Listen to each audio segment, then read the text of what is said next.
देखिए, तो basically electric dipole start करने जा रहे हैं।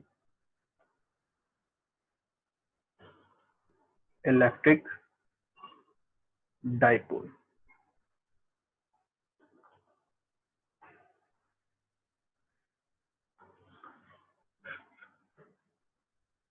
मैंने बोला कि दो इक्वल मैग्नीट्यूड के स्मॉल चार्जेस हैं, पॉइंट चार्जेस हैं इक्वल मैग्नीट्यूड के। इनको मैंने इक्वल मैग्नीट्यूड के हैं बट अपोजिट नेचर के हैं। इनको मैंने एक स्मॉल सेपरेशन में एक दूसरे से इस तरह से रख दिया। ओके, इस तरह का मैंने एक अरेंजमेंट बनाया है यहाँ पर।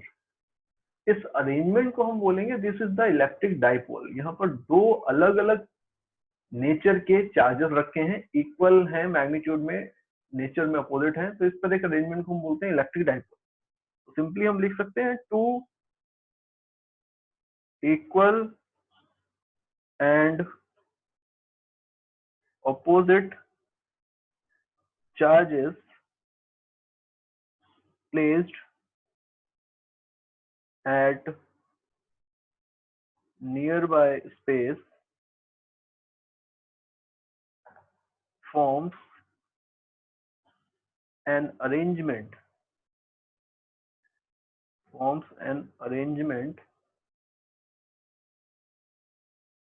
which is called electric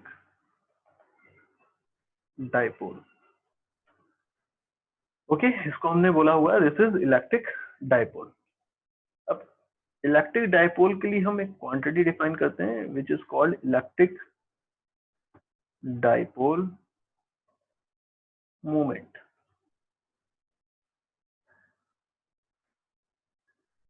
okay, आपने मोमेंट बहुत सारी क्वांटिटीज का पढ़ा है।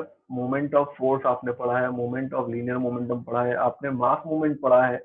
तो मोमेंट का मतलब है कि हम किसी स्पेसिफिक पोजीशन, किसी पॉइंट के रिस्पेक्ट में उसकी पोजीशन को देखें और उसकी पोजीशन वेक्टर का मल्टीप्लाई करने क्वांटिटी के साथ, तो हमें जो क्वांटिटी मिलती है तो उसको मोमेंट बोलते हैं। तो उस क्वांटिटी का इलेक्ट्रिक डाइपोल मोमेंट क्या है, तो कुछ इसी तरह से यहाँ पर भी हमने एक ऐसा ही रिलेशन बनाया हुआ। देखें, मैंने बोला आपसे कि लेट ये एक इलेक्ट्रिक डाइपोल है जिसमें चार्जेस मैंने क्यू ले रखे हैं, दोनों एक दूसरे से आर सेपरेशन पे हैं।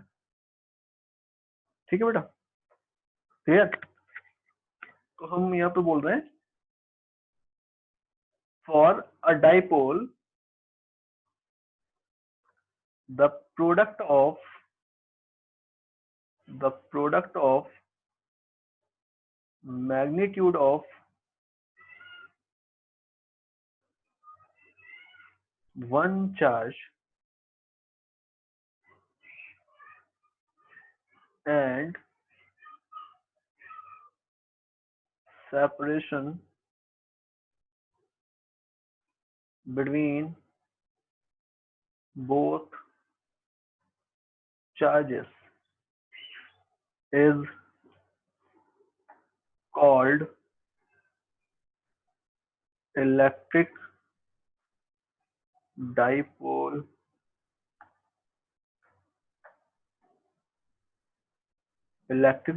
मोमेंट। किसका किसका प्रोडक्ट है, इस स्टेटमेंट को पढ़िए। तो किसी डाइपोल के लिए आप जो चार्जेस आपने लिए उन दोनों चार्जेस के मैग्नीट्यूड को लीजिए, दैट मीन क्यू है यहाँ पर मैग्नीट्यूड, एंड उसका प्रोडक्ट कर दीजिए किसके साथ, इन दोनों के बीच का जो सेपरेशन है उसके साथ। अब आपको जो क्वांटिटी मिलेगी दैट इज डाइपोल मोमेंट। इसको हम बोलते हैं this is dipole moment. Okay, अब ये जो डाइपोल मोमेंट है इसके लिए हम कुछ पॉइंट्स बता सकते हैं। देखिए, डाइपोल मोमेंट के लिए इसकी यूनिट इक्वल होगी, देखिए यूनिट, ये कूलॉम है, ये मीटर है, तो यूनिट है इसकी कूलॉम इनटू मीटर। ठीक है, एक जो एसआई यूनिट है वो कूलॉम इनटू मीटर है। एक इसकी एक और यूनिट होती है, this is called debye ठीक है, debye 1 debye is equal to 3.3 into 10⁻⁻13 coulomb metre. 1 debye एक यूनिट है इसकी, ये कैसे रिलेटेड है, 3.3 इंटू 10⁻⁻30 कूलॉम इंटू मीटर। एक इंपॉर्टेंट पॉइंट यहाँ पर आ रहा है, it is a vector quantity.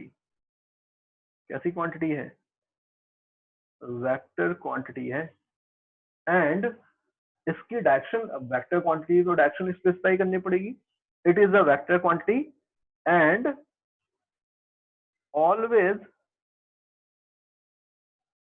Directed from negative charge to positive charge. अगर इस डायग्राम के अकॉर्डिंग देखें तो नेगेटिव चार्ज का मतलब minus Q and positive charge का मतलब प्लस क्यू। तो माइनस क्यू से प्लस क्यू की तरफ डायरेक्टेड होने वाली है ये क्वांटिटी। ओके, तो अभी इस वाले लास्ट वाले स्टेटमेंट को पढ़ के मैं थोड़ा सा चेंजेस कर रहा हूँ यहाँ पे। ये जो आपको लास्ट वाला जो लाइन दिख रही है कि वेक्टर क्वांटिटी, इसकी डायरेक्शन कौन सी होगी, माइनस चार्ज से पॉजिटिव चार्ज की तरफ। तो इसमें मैं चेंज क्या कर रहा हूँ, मैं बोल रहा हूँ कि लेट अगर हम अच्छा माइनस क्यू के रिस्पेक्ट में प्लस क्यू जो है इसके पोजीशन वेक्टर को ही आर वेक्टर बोल दें। ठीक है बेटा, ओके। अगर हम इसको ऐसे प्लस आर मतलब आर वेक्टर बोल देंगे तो इन दैट केस यहाँ पर आपने ये जो क्वांटिटी डिफाइन की हुई है डायपोल मोमेंट, इसको हम अब इस फॉर्म में लिख सकते हैं। अब जब आप इसको वेक्टर के फॉर्म में रिप्रेजेंट कर रहे हैं तो यहाँ दोनों इंफॉर्मेशन एक साथ आ गई है। मैग्नीट्यूड कितना है, क्यू इंटू बीच का सेपरेशन, एंड डायरेक्शन कौन सी है, तो जो डायरेक्शन आर वेक्टर की है वही डायरेक्शन पी वेक्टर की है। आर वेक्टर की डायरेक्शन कौन सी है, माइनस क्यू से प्लस क्यू की तरफ। ओके, तो कंबाइनली हम इस वेक्टर फॉर्म से रिप्रेजेंट कर सकते हैं डायपोल मोमेंट के एक्सप्रेशन को। क्लियर है, बताइए, समझ पा रहे हैं? Yes sir.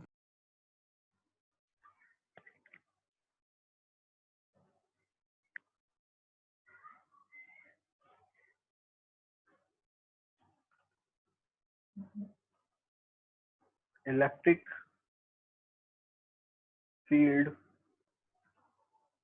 Due to dipole, dipole की वजह से किसी पॉइंट पर हमको फील्ड लिखनी है। ठीक है, इसमें पहला पॉइंट है at axial position. Axial position कौन सी है, देखिए मैंने ये एक डायपोल लिया हुआ है जिसमें नेगेटिव चार्ज ये लिया है एंड पॉजिटिव चार्ज मैंने यहाँ पर इस पोजीशन पर लिया हुआ है। इन दोनों ही चार्जेस के बीच में जो मिड पॉइंट था वो ये मिड पॉइंट है, मिड पॉइंट को ओ बोल दिया मैंने। इस मिड पॉइंट से देखिए यहाँ पर एक पॉइंट लिया हुआ मैंने। ठीक है, इस पॉइंट की डिस्टेंस मैंने सेंटर से मिड पॉइंट से एज्यूम कर रखी है, लेट दिस इज आर। ये डिस्टेंस कितनी ले रखी है, आर ले रखी है, एंड ये वाली लेंथ मैंने कंसिडर कर रखी है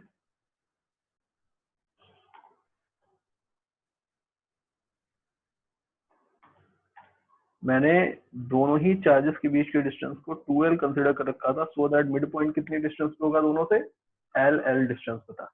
एंड सेंटर से r डिस्टेंस पे एक पॉइंट कंसिडर किया हुआ है, पॉइंट P।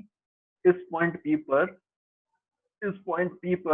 पॉइंट A, इस पॉइंट A पर मुझे फील्ड बतानी है।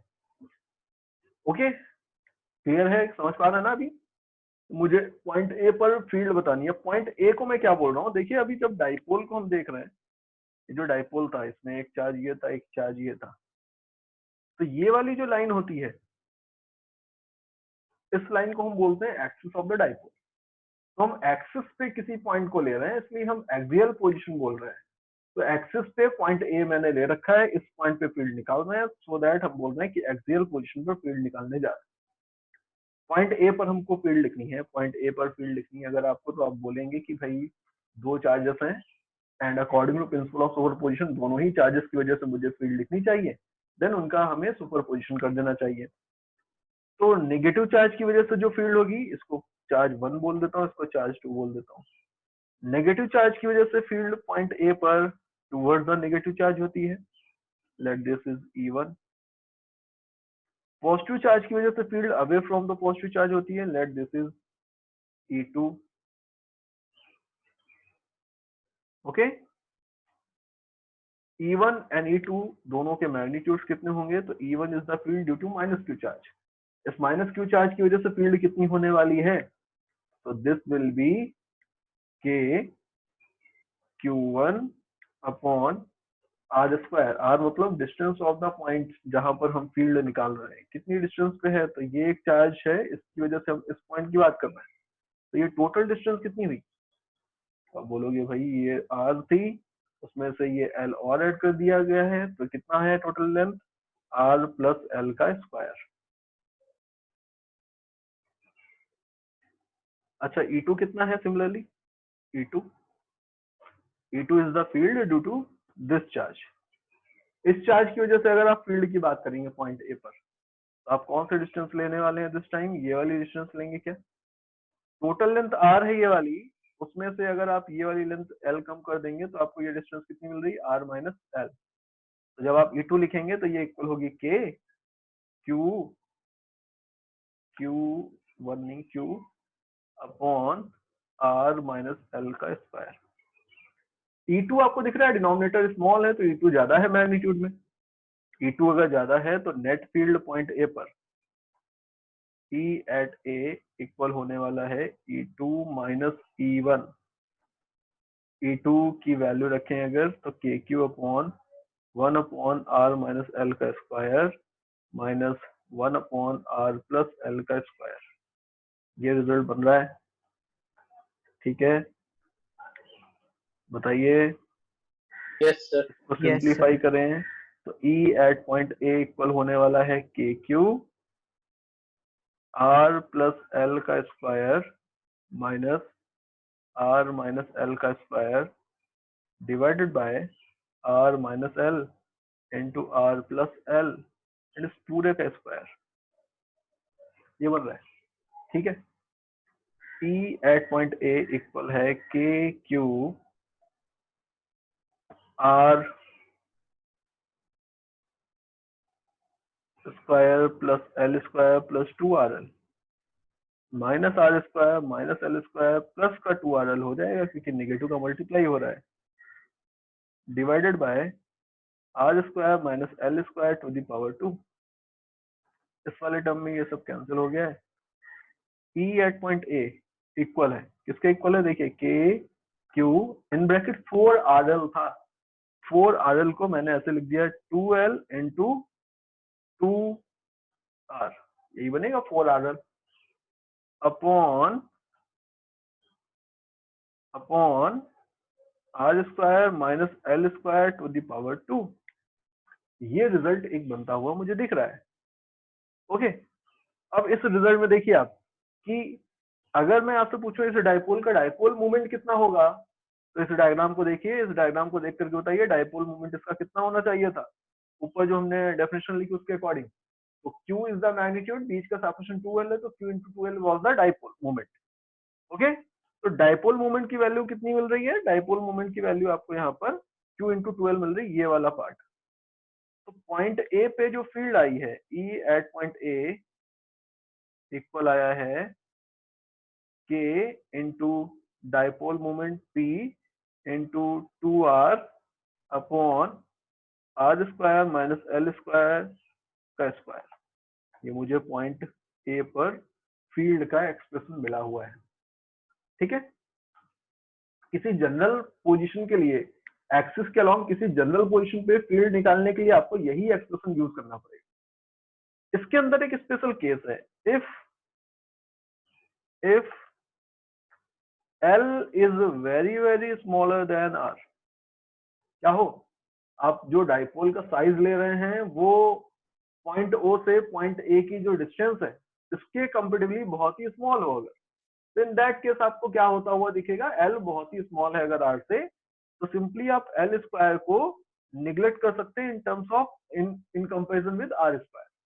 अगर हम इसको निग्लेक्ट करेंगे तो ये डिनोमिनेटर वाले पार्ट में आप आर स्क्वायर के कंपेरेटिवली एल स्क्वायर को निग्लेक्ट कर देंगे तो ई कितना आएगा इन दैट केस, तो दिस विल बी, देखो ऊपर वाले पार्ट को तो मैं ऐसे भी लिख सकता हूँ 2 kp r अपॉन यहाँ पे r टू द पावर 4 बन जाएगा क्या, तो E at point A in that case आपको 2 kp अपॉन r क्यूब मिल रहा है क्या,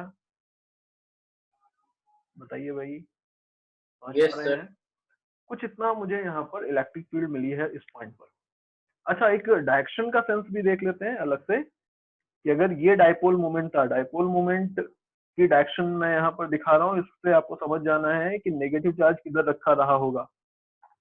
डेफिनेटली इस तरफ था नेगेटिव चार्ज एंड इस तरफ रहा होगा पॉजिटिव चार्ज, इसलिए डाइपोल मोमेंट की डायरेक्शन ये वाली है, जिधर मैंने पोजीशन वेक्टर दिखाया हुआ है प्लस क्यू का with respect to minus Q. तो इस एक्सिस के अलोंग अगर आप फील्ड देखेंगे,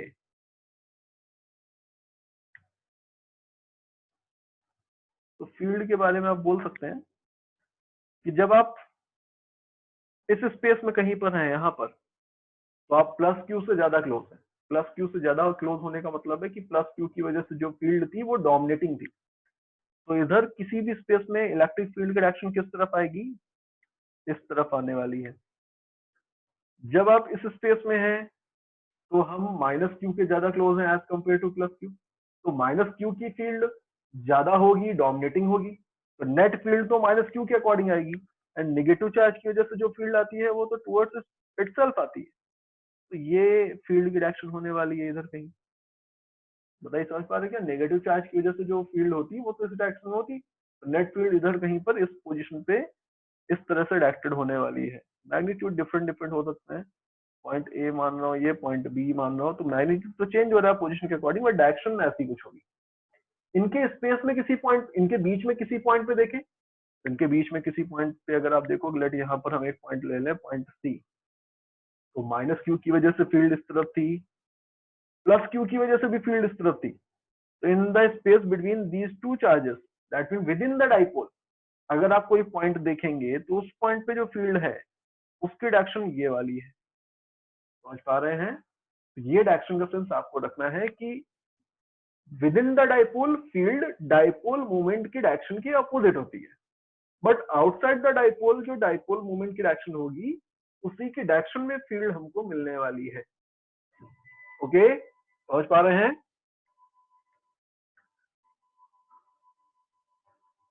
हाँ सर। सिमिलरली अब एक और पोजीशन है जहां पर हमको फील्ड निकालनी, बहुत इंपॉर्टेंट पॉइंट चल रहा है, बहुत इंपॉर्टेंट पार्ट चल रहा है। देखिए नेक्स्ट है इलेक्ट्रिक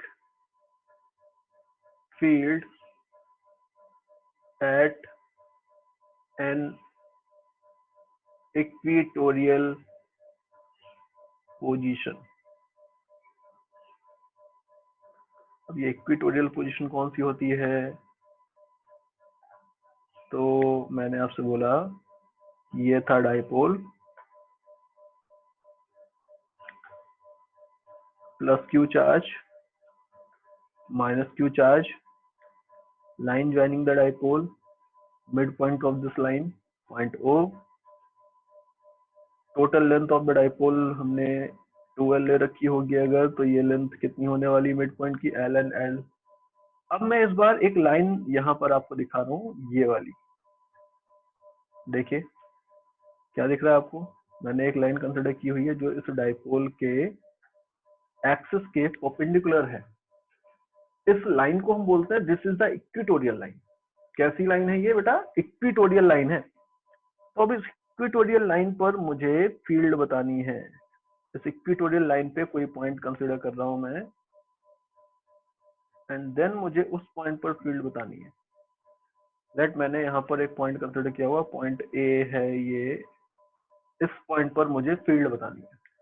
तो इस पॉइंट पे फील्ड बताने के लिए हमें क्या करना चाहिए, same result, same point, same case है। सेंटर से आर डिस्टेंस पे मैंने ये पॉइंट लिया हुआ है, ये भी आपको याद रखना है कि सेंटर से r डिस्टेंस पे मैंने ये पॉइंट कंसिडर कर रखा है। This length is r। Okay, इस पॉइंट पे मुझे फील्ड बतानी है तो मैं बोलूंगा कि अगेन प्रिंसिपल ऑफ सुपरपोजिशन लगाएंगे। उसके लिए पहले इन दोनों चार्जेस की वजह से इंडिविजुअली जो फील्ड होनी चाहिए थी वो लिख लेते हैं। उसको लिखने के लिए यहाँ पर मैंने आपको दिखा दिया है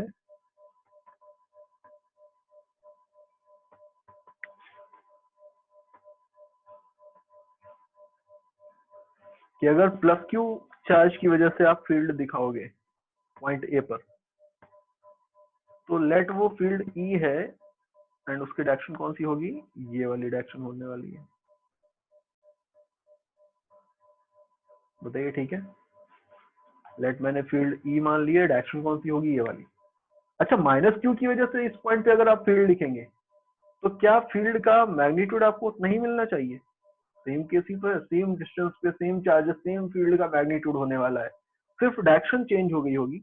जब आप नेगेटिव चार्ज की वजह से डायरेक्शन लिखेंगे तो आपको ये वाली डायरेक्शन मिलने वाली है इस बार। क्यों ऐसा है वो आपको समझ में आ रहा होगा। नेगेटिव चार्ज की वजह से फील्ड तो टुवर्ड्स इटसेल्फ होगी, तो मैग्नीट्यूड फील्ड का ई ही होगा एंड डायरेक्शन ये वाली होगी। अच्छा, ई कितना है? प्लस क्यू की वजह से फील्ड इस पॉइंट पर, ए पॉइंट पर कितनी होगी? तो दिस विल बी के क्यू अपॉन, आप क्या लिख रहे हो, इस वाले चार्ज की वजह से इस पॉइंट पे फील्ड, तो K Q upon this length का स्क्वायर। ये लेंथ कितनी है? इस लेंथ को निकालने के लिए हम ये पाइथागोरस थ्योरम लगा सकते हैं इसके अंदर। ये एल है, ये आर है, तो ये कितनी है, root under R square plus L square. Then उस लेंथ का स्क्वायर करना था। तो स्क्वायर करने का मतलब है कि आप जब रिजल्ट लिखोगे तो this will be R square plus L square, उसका रूट भी था, स्क्वायर कर दिया आपने, तो ये रिजल्ट बन गया है। देन फर्दर इलेक्ट्रिक फील्ड आपको इतनी मिल रही है, दोनों की वजह से ही मैग्नीट्यूड इतना है, ये मैंने रिजल्ट लिख दिया। अगर मैं इस एंगल को बोल दूं लेट दिस इज थीटा, तो ये एंगल भी थीटा होगा, समझ पा रहे होंगे। क्यों होगा थीटा? क्योंकि ये दोनों ट्रायंगल आपको दिख रहे हैं कि दोनों ट्रायंगल कॉन्ग्रुएंट होने वाले हैं। ओके, तो ये एंगल दोनों के इक्वल है, थीटा एंड थीटा।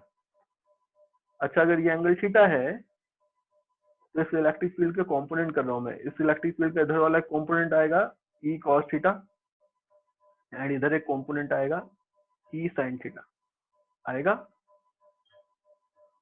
सिमिलरली ये वाला जो यस सर। अभी हमने इसके कंपोनेंट किया, अब मैं इसके कंपोनेंट कर रहा हूँ। इसके कंपोनेंट करने के लिए मैं बोल सकता हूँ कि बेसिकली पहले ये एंगल थीटा था तो ये एंगल भी थीटा है।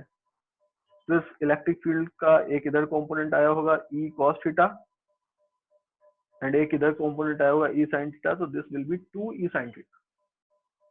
तो पॉइंट ए पर जो नेट फील्ड मिल रही है मुझको, तो इलेक्ट्रिक फील्ड एट ए वो इक्वल है 2 ई साइन थीटा।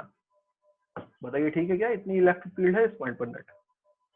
ओके, 2 ई का मीन, ई का मतलब K Q by R square plus L square and sine theta कितना है? साइन थीटा, साइन थीटा के लिए इस ट्रायंगल को देखिए, इस ट्रायंगल को ले लेते हैं। इस ट्रायंगल के अंदर साइन थीटा लिखना है आपको, तो perpendicular upon hypotenuse, perpendicular L, hypotenuse root under R square plus L square. Result use करें अगर, तो साइन थीटा का मतलब है L upon R square plus L square का रूट। रूट का मतलब है कि हम ऐसे भी तो लिख सकते हैं, ऐसे भी लिख सकते हैं, इसको ऐसे लिख दिया मैंने। This is K Q into 2l। मैंने न्यूमरेटर वाले पार्ट को रीअरेंज किया है इस फॉर्म में। अपॉन में लिखा है R square plus L square to the power 3/2। बताइए ये बनेगा? This is K Q into 2l। क्या है? Q is the charge and 2l is the separation between these two charges. तो क्यू इंटू 2l क्या होने वाला है? Dipole moment. आप इसको लिख सकते हैं, this is dipole moment P divided by R square plus L square to the power 3/2। ये मुझे एक expression electric field at point ए का मिला हुआ है। अभी ये मैंने किसी भी जनरल पोजीशन आर के लिए एक्सप्रेशन निकाला हुआ है। अब इसके अंदर एक स्पेशल केस स्पेशल केस क्या है इसके अंदर, ये किसी भी जनरल पोजीशन के लिए तो आपको यही एक्सप्रेशन यूज करना है। बट अगर इसके साथ में कोई स्पेशल केस गिवन है किस तरह का कि if L is very smaller than R, तो इन that case L square R square के कंपेरेटिवली बहुत स्मॉल होने वाला है। अगर ऐसा है तो आप निगलेक्ट कर सकते हैं। निगलेक्ट करेंगे तो electric field at point A कितनी आएगी, this will be KP upon L square को निगलेक्ट कर दीजिए, R square to the power 3/2, so this will be R to the power 3। आपको रिजल्ट ये मिल रहा है। इन दैट केस जो नेट फील्ड होगी इतनी होगी, कंडीशन के साथ, इस वाली कंडीशन के साथ ये रिजल्ट लिखा हुआ है। ओके, डायरेक्शन का सेंस देखें अगर, तो अभी अगर डायरेक्शन का सेंस मैं आपको दिखाऊं, लेट ये मैंने डायपोल लिया हुआ है एंड उसके डायपोल मोमेंट की डायरेक्शन मैंने ये वाली दिखा रखी है, तो आपको समझना पड़ेगा कि ये माइनस क्यू की पोजीशन नहीं होगी, ये प्लस क्यू की पोजीशन नहीं होगी, सो दैट इज डायरेक्शन में डायपोल मोमेंट है। ये इक्वेटोरियल लाइन है, ठीक है। अभी देखिए डायग्राम में नेट फील्ड किस तरफ आई है, तो अगर यहाँ पर आप किसी पॉइंट को देखना है तो इलेक्ट्रिक फील्ड इस डायरेक्शन में आई है, ये है इलेक्ट्रिक फील्ड की डायरेक्शन। आप अगर इस पॉइंट पे देखेंगे इनके बीच में, ओके, आर की वैल्यू 0 रख दी तो भी फील्ड इस डायरेक्शन में ही थी। अगर आप इसके नीचे यहाँ पर कोई पॉइंट लेंगे तो भी माइनस क्यू की वजह से फील्ड इधर थी, प्लस क्यू की वजह से फील्ड इधर थी, रिजल्टेंट किधर इधर आया। तो आप बोल सकते हो कि कोई भी पॉइंट आप ले लो, पॉइंट ए पर फील्ड ये दिखाई मैंने, लेट पॉइंट बी है ये, तो पॉइंट बी पे फील्ड ये दिखाई मैंने। आप बोल सकते हैं कि electric field, direction of electric field is opposite to the direction of dipole moment। Dipole moment के डायरेक्शन के अपोजिट डायरेक्शन यहाँ पर मुझे मिल रही है इलेक्ट्रिक फील्ड की एट द इक्वेटोरियल पोजीशन।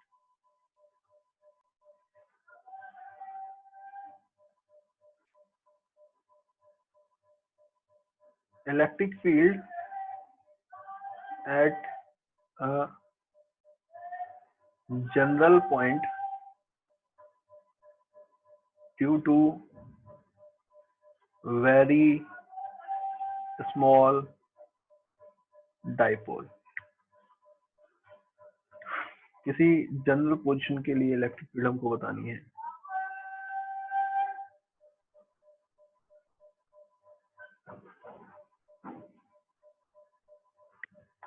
देखिए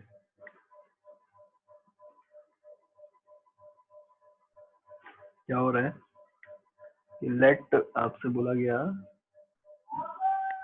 ये एक डायपोल था जिसका डायपोल मोमेंट की डायरेक्शन मैंने दिखा दी आपको, ये वाली डायरेक्शन ये वाली है। आप मान सकते हैं कि लेट यहाँ पर जो डायपोल मोमेंट है, सॉरी ये जो डायपोल है ये बहुत ही स्मॉल है साइज में, सो दैट मैंने इसकी लेंथ को बहुत स्मॉल दिखाया हुआ है, ठीक है। डायपोल मोमेंट ही मुझे डायरेक्टली गिवन है इस बार, एंड ये मैंने P से रिप्रेजेंट कर रखा है, ओके। माइनस क्यू इधर होगा, प्लस क्यू राइट साइड होगा, ये आपको क्लियर है। देन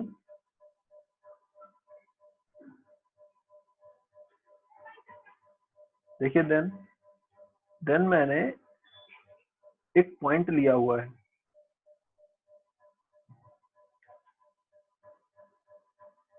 कहां पर, ये मैंने एक पॉइंट दिखाया हुआ है आपको, देख पा रहे हैं। Late this is point A. इस पॉइंट ए पर मुझे फील्ड बतानी है। डायपोल का साइज इस पॉइंट की पोजीशन जो होगी इस डायपोल के रिस्पेक्ट में उसके कंपेरेटिवली बहुत ही स्मॉल है, ये अंडरस्टूड है, ठीक है। तो पॉइंट ए पर मुझे फील्ड निकालनी है। पॉइंट ए इस डायपोल की एक्सिस पे भी नहीं है, ये इसकी इक्वेटोरियल पोजीशन पे भी नहीं है, तो इन दैट केस हम क्या करेंगे, तो अगर आपको डायपोल बहुत स्मॉल गिवन है तो आप इस तरह के कॉन्सेप्ट को यूज कर सकते हैं। देखिए क्या कर सकते हैं, मैंने ये जो डायपोल मुझे दिख रहा है उसके रिस्पेक्ट में पॉइंट ए को दिखाया। देन इस डायपोल के लिए लेट ये एंगल मुझे गिवन होगा, लेट ये थीटा है, ठीक है। तो मैं इस डायपोल मोमेंट के कंपोनेंट कर रहा हूँ, कैसे कंपोनेंट कर रहा हूँ, देखिए ध्यान से देखिए। एक कंपोनेंट मुझे ये वाला मिल रहा है, डायपोल मोमेंट जिसका वैल्यू p थी, उसका इधर वाला कंपोनेंट कितना आएगा, एंगल के बगल वाला कंपोनेंट कितना आएगा, p cos थीटा आएगा क्या, बताइए। हाँ सर। Yes sir. एंड इसका इधर वाला कंपोनेंट कितना आएगा, इधर वाला कंपोनेंट कितना आएगा, बताइए। एंगल के बगल वाला cos कंपोनेंट है, तो इधर वाला कंपोनेंट कितना आएगा, sine P theta, sin p theta. Sine theta. This will be p sin theta, ये बनेगा। ओके, अब मैं यहाँ पर मान सकता हूँ कि एक डाइपोल नहीं था, उस डाइपोल के तो मैंने कंपोनेंट कर दिया, दो डाइपोल है यहाँ पर। एक डाइपोल है जिसके लिए हमने dipole moment p cos theta लिखा है, लेट इसको मैं बोल रहा हूँ दिस इज डाइपोल 1, एंड दूसरा वाला इसके लिए मैं बोल रहा हूँ दिस इज डाइपोल 2। ओके, दो डाइपोल यहाँ पर प्लेस्ड हैं, एंड अब पॉइंट ए पर मुझे फील्ड बतानी है, तो मुझे क्या करना चाहिए था, मुझे इन दोनों डाइपोल की वजह से पॉइंट 1 पर फील्ड लिखनी चाहिए थी, उन दोनों का सुपरपोजिशन कर देना चाहिए था। समझ पा रहे हैं? तो मैं पॉइंट 1 पर अगर फील्ड लिखूं टू डाइपोल 1, तो डाइपोल 1 की वजह से जो फील्ड होगी वो डाइपोल मोमेंट के डायरेक्शन में ही होती है, अभी मैंने आपको बताया था, एक्सियल पोजीशन है। जब आप डाइपोल 1 को देख रहे हैं, सिर्फ और सिर्फ डाइपोल 1 को देखिए, देख पा रहे हैं? आपको ये वाला पार्ट नहीं देखना है, आपको सिर्फ और सिर्फ ये वाला डाइपोल देखना है। बताइए, क्या ये एक्सियल पोजीशन है क्या, पॉइंट ए एक्सियल पोजीशन है क्या? हाँ सर है। तो अब इस केस में आप बोल सकते हो ना कि इसकी वजह से जो फील्ड होगी, ओके, वो इस डायरेक्शन में होने वाली, इसको मैंने बोल दिया दिस इज E1। कितना होगा E1? तो E1 है, देखो E1 कितना होता है, एक्सियल पोजीशन पे फील्ड का एक्सप्रेशन ने लिखा था 2kp/r³। तो अभी यहाँ पर p नहीं लेंगे, क्या लेंगे, p की जगह पर p cos थीटा लेंगे, क्योंकि डाइपोल मोमेंट कितना है इसका, p cos थीटा है। तो 2kp cos theta by r³, r is the distance of point A from the center of this dipole, this length is r। Okay, ये मैंने यहाँ पर एक्सप्रेशन लिख दिया E1 का। अच्छा, अब आपको क्या करना है, अब आपको डाइपोल 2 देखना है केवल। डाइपोल 2 ये है, देखिए डाइपोल 2, पॉइंट को देखिए, डाइपोल को देखिए, देख पा रहे हैं, बताइए। Yes sir. अब इस डाइपोल 2 के लिए पॉइंट ए कहां पर है, इक्वेटोरियल पोजीशन पर। तो इस इक्वेटोरियल पोजीशन पे किसी भी पॉइंट पे फील्ड कैसे लिखेंगे, तो आप यहाँ पर बोलोगे कि फील्ड की डायरेक्शन तो ये वाली होगी, डाइपोल मोमेंट की डायरेक्शन के अपोजिट डायरेक्शन होती है फील्ड की, अभी अभी हमने निकाला था ये डायरेक्शन का सेंस। तो डायरेक्शन तो फील्ड की ये वाली होगी, एंड मैग्नीट्यूड में बोल सकता हूँ let the magnitude E2। Magnitude कितना होगा, E2 मान लिया मैंने। तो E2 की वैल्यू आप कितनी लिखेंगे, दिस विल बी kp/r³। बस p नहीं ले सकते इस बार, क्या लेंगे, डाइपोल मोमेंट इसका कितना है, p sin थीटा है, तो यहाँ पर आपको p sin थीटा लेना पड़ेगा। समझ पा रहे हैं?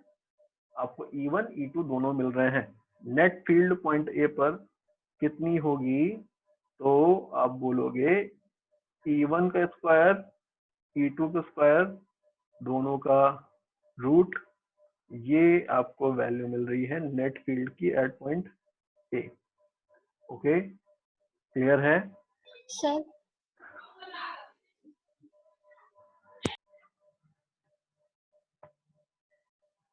नेक्स्ट पॉइंट है इलेक्ट्रिक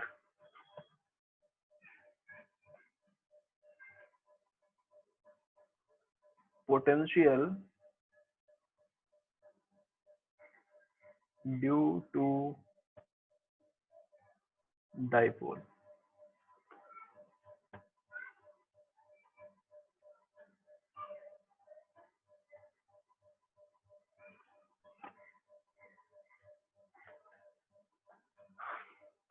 फर्स्ट केस है at axial position. At axial position किसी पॉइंट पर हमको इलेक्ट्रिक पोटेंशियल लिखना है इस बार। सेम अरेंजमेंट बना रहा हूं मैं कि मैंने एक ये नेगेटिव चार्ज लिया है, एक ये पॉजिटिव चार्ज लिया हुआ है, दोनों का मिड पॉइंट है पॉइंट O। ये डिस्टेंस मैंने L एंड L कंसिडर कर रखी है। सेंटर से R डिस्टेंस पे एक पॉइंट कंसिडर किया हुआ है,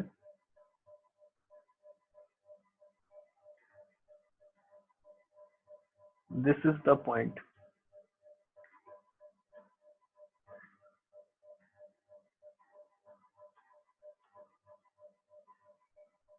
ये है पॉइंट, ठीक है बेटा। इस पॉइंट पर मुझे फील्ड लिखनी है, कैसे लिखेंगे? सॉरी, इस पॉइंट पर मुझे पोटेंशियल लिखना है।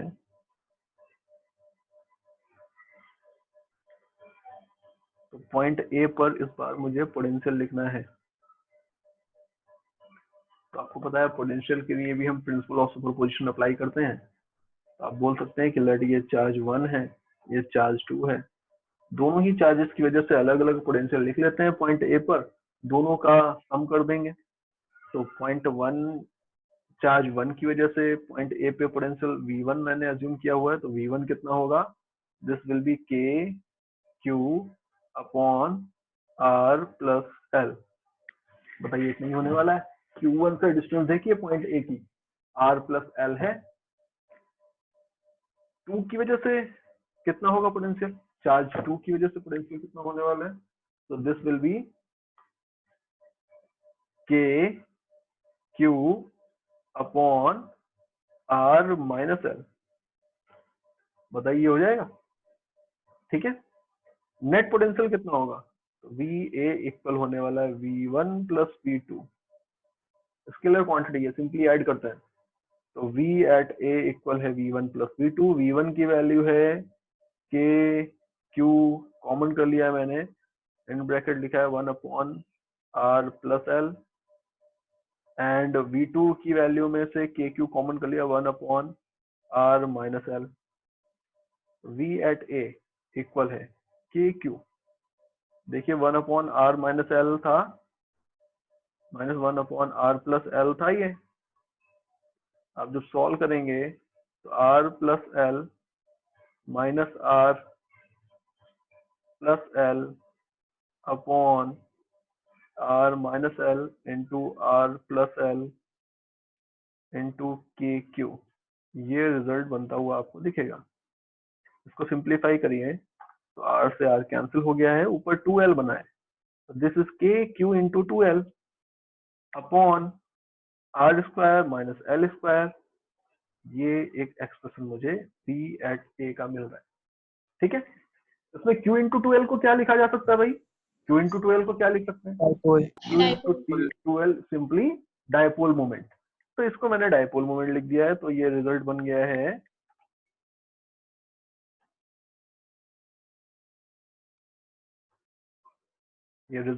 है this is K P upon R square minus L square. बताइए भाई, ये रिजल्ट आपको बनता हुआ दिख रहा है। ये किसी भी जनरल वैल्यू ऑफ R के लिए है। इसके अंदर स्पेशल केस क्या है? If R is very very greater than L, in that case R square की कंपेरेटिवली तो L स्क्वायर और छोटा होने वाला है, आप निगलेक्ट कर सकते हैं सिंपली। तो V eight A in that case equal होगा KP अपॉन R स्क्वायर। ये एक्सप्रेशन मुझे मिल रहा है पोटेंशियल का, बट ये एक्सप्रेशन कब अप्लाई कर सकते हैं? इस कंडीशन के साथ जो मैंने आपको दिखाई हुई है। इसी तरह से इक्वेटोरियल पोजीशन पर पोटेंशियल कितना होगा? At equatorial position, equatorial position पर पोटेंशियल कितना होगा? हाँ देखिए,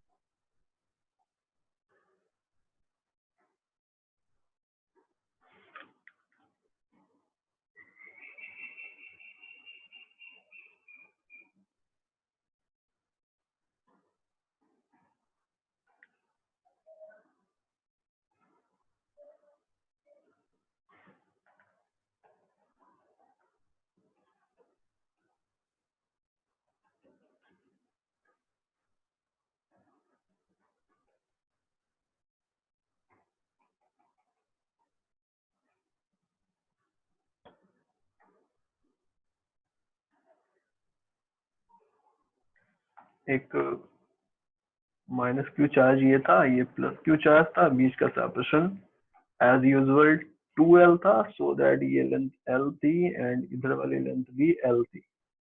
मैंने इक्वेटोरियल लाइन के अलॉन्ग, इक्वेटोरियल लाइन आपको दिख रही है, इस लाइन के अलॉन्ग मैंने एक पॉइंट कंसिडर किया हुआ है, पॉइंट ए। इस पॉइंट ए पर मुझे नेट पोटेंशियल लिखना था ड्यू टू दिस डाइपोल। तो नेट पोटेंशियल लिखने के लिए सेंटर से distance, that mean point R से डिस्टेंस, इस पॉइंट की पॉइंट ए की डिस्टेंस आर है, ये एज्यूम कर रखा है। ए पॉइंट पे नेट पोटेंशियल लिखना है, तो आप क्या बोलोगे कि भाई V1 लिखेंगे, V2 लिखेंगे। V1 मतलब चार्ज 1 मान लिया इसको, चार्ज 2 मान लिया इसको। अच्छा बताइए V1 कितना होगा? V1 तो this will be KQ upon R। R means ये वाली लेंथ, ये लेंथ कितनी है? So this is root under R square plus L square, ये V1 है। अच्छा V2 कितना है? V2 तो V2 आप बोल सकते हैं कि this is K into Q upon root under R square plus L square, ये है V2। बताइए, देख रहे हैं ना, समझ पा रहे हैं ये पॉइंट? Yes sir. हाँ सर। Yes, sir. अच्छा पॉइंट ए का नेट पोटेंशियल कितना है? तो V1 plus V2।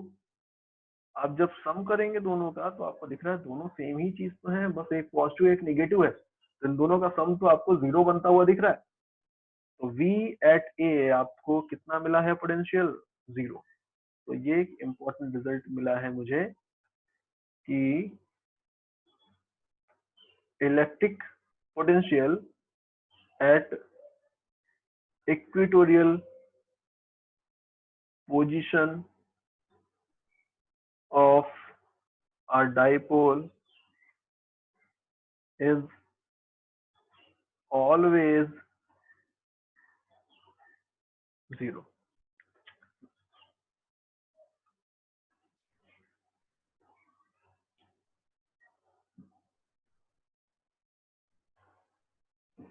Dipole in external uniform electric field।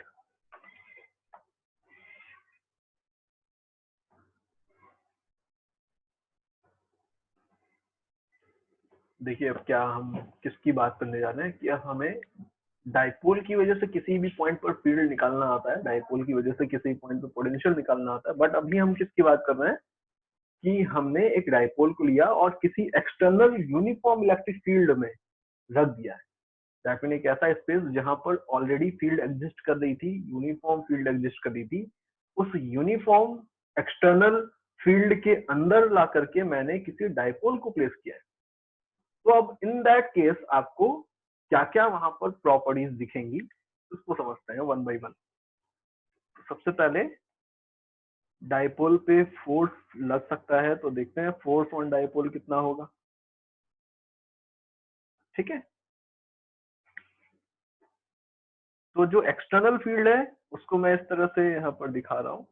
Late इस गिवन रीजन के अंदर एक्सटर्नल फील्ड यूनिफॉर्म थी और वो भी मैंने लेफ्ट टू राइट वाली जो डायरेक्शन है along the positive x axis मान लें अगर इसको, तो इस डायरेक्शन के अलोंग मैंने फील्ड को एज्यूम कर रखा है। यूनिफॉर्म फील्ड है तो मैग्नीट्यूड भी कांस्टेंट है, ई है। इस फील्ड के अंदर किसी डाइपोल को ला करके आप कैसे भी प्लेस कर दें, दैट मीन किसी भी तरह के ओरिएंटेशन के साथ प्लेस कर दें। ओके, लेट मैंने डाइपोल का रख दिया,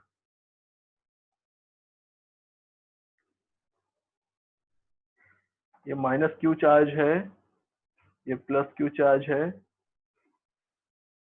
ओके, इस तरह से मैंने इस डाइपोल को ला करके रखा हुआ है। अच्छा बताइए कि इस पॉजिटिव चार्ज पर फोर्स किस तरफ लगेगा? तो पॉजिटिव चार्ज एक प्लस क्यू चार्ज है, एक्सटर्नल फील्ड ई के अंदर रखा हुआ है, तो इस पे फोर्स जो लग रहा होगा वो इस तरफ लगेगा। कितना? क्यू ई, ऐसे ही होता है, ठीक है ना। जो नेगेटिव चार्ज है, नेगेटिव चार्ज पे फोर्स किस तरफ लगता है? वो तो फील्ड के अपोजिट डायरेक्शन में लगता है, तो नेगेटिव चार्ज पे फोर्स इस तरफ लगा होगा। कितना? Q E. डायरेक्शन कौन सी? आपको दिखा दिया मैंने, डायरेक्शन कौन सी है? Opposite direction. तो इस चार्ज पे फोर्स लगा है इस तरफ, इस पे फोर्स लगा है इस तरफ, नेट फोर्स कितना लग रहा है? नेट फोर्स कितना लग रहा है भाई? क्यूई फोर्स राइट साइड में लग रहा है, क्यूई फोर्स लेफ्ट साइड में लग रहा है, तो नेट फोर्स कितना लग रहा है? 0। Zero. तो आप क्या बोलोगे कि नेट फोर्स हमेशा ही आपको डाइपोल पे 0 मिलने वाला है, लेकिन कंडीशन है F net on dipole will be 0 if external field is uniform. Uniform field ली है तो ये रिजल्ट है। अगर फील्ड यूनिफॉर्म नहीं होती तो रिजल्ट चेंज हो सकता है। अगर माइनस क्यू की पोजीशन पे फील्ड लेट, एक एग्जांपल दिखा रहा हूँ कि माइनस क्यू की पोजीशन पे फील्ड थोड़ी सी वीक हो, प्लस क्यू की पोजीशन पे फील्ड स्ट्रांग हो, तो प्लस क्यू पे ज्यादा फोर्स लगेगा, माइनस क्यू पे कम फोर्स लगेगा, तो नेट फोर्स 0 नहीं रह जाएगा। ओके, दोनों पे इक्वल एंड अपोजिट फोर्सेस लग रहे हैं, इसलिए नेट फोर्स 0 है। नेक्स्ट है